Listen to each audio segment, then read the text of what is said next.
హిందూ సంప్రదాయాల్లో గ్రహాలు, వాటి గమనాలకు అధిక ప్రాధాన్యత ఇస్తారు. గ్రహాల స్థితి సరిగా లేకపోతే శుభకార్యాలు కూడా చేయరు.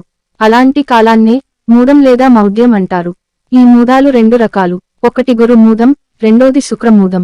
మరి ఇది ఎందుకు వస్తుంది? మూఢాలతో సమస్యేంటి?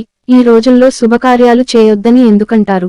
ఈ రోజుల్లో ఏ కార్యాలు చేయకూడదు, ఏం చేయొచ్చు? శుభకార్యాలు చేస్తే ఏమవుతుంది? మొదలైన విషయాలు ఈ వీడియోలో తెలుసుకుందాం. నవగ్రహాలు సూర్యుడి చుట్టూ తిరుగుతాయి. వీటిలో భూమి కూడా ఓ గ్రహమే.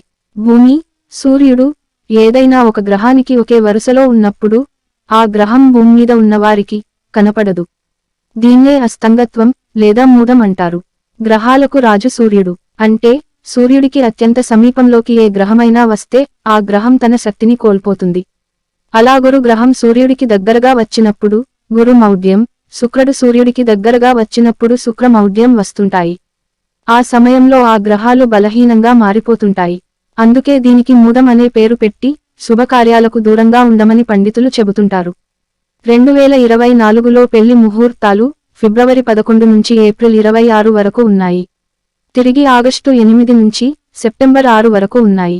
ఈ మధ్యలో అంటే ఏప్రిల్ 27 నుంచి ఆగస్టు 8 వరకు దాదాపు 3 నెలలు మూఢం. శుక్రమూఢమి 2024 ఏప్రిల్ 27 నుంచి జూలై 11 వరకు ఉంటుంది.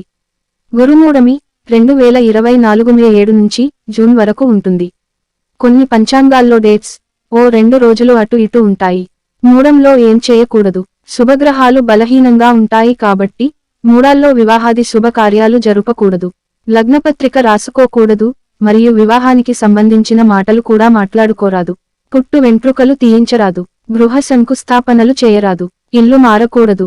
పెళ్లి చూపులు, ఉపనయనం, గృహారంభం, గృహప్రవేశం, యజ్ఞాలు చేయటం, మంత్రానుష్ఠానం, విగ్రహ ప్రతిష్టలు, వ్రతాలు, నూతన వధువు ప్రవేశం, నూతన వాహనము కొనుట, బావులు, బోరింగులు, చెరువులు తవ్వటం, పుట్టు వెంట్రుకలకు, వేద విద్య ఆరంభం, చెవులు కుట్టించుట, నూతన వ్యాపార ఆరంభాలు మొదలగునవి చేయరాదు. పంచాంగకర్తలు కూడా ఈ సమయంలో ముహూర్తాలు రాయరు. లగ్నపత్రికలు అసలే రాయరు. మరి కొందరైతే పెళ్లిళ్ల ప్రస్తావన తీసుకురావడానికి కూడా భయపడుతుంటారు. మూఢంలో ఏమేమి చేసుకోవచ్చు?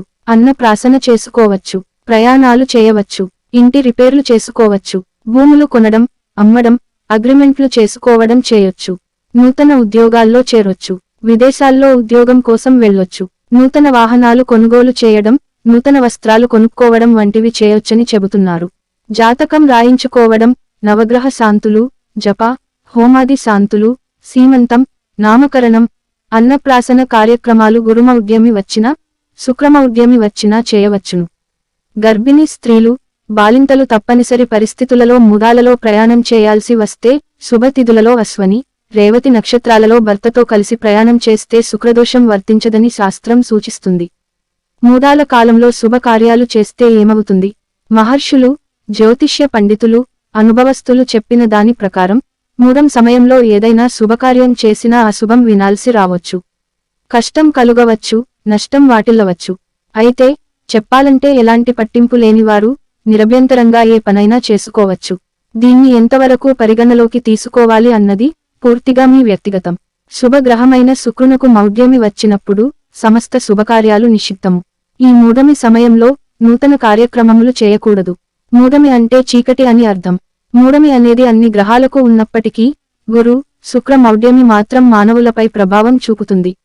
శుక్రమౌఢ్యమి కాలంలో ప్రకృతి సంపద క్షీణిస్తుంది. సముద్రం ఆటుపోటులలో మార్పులు వస్తాయి.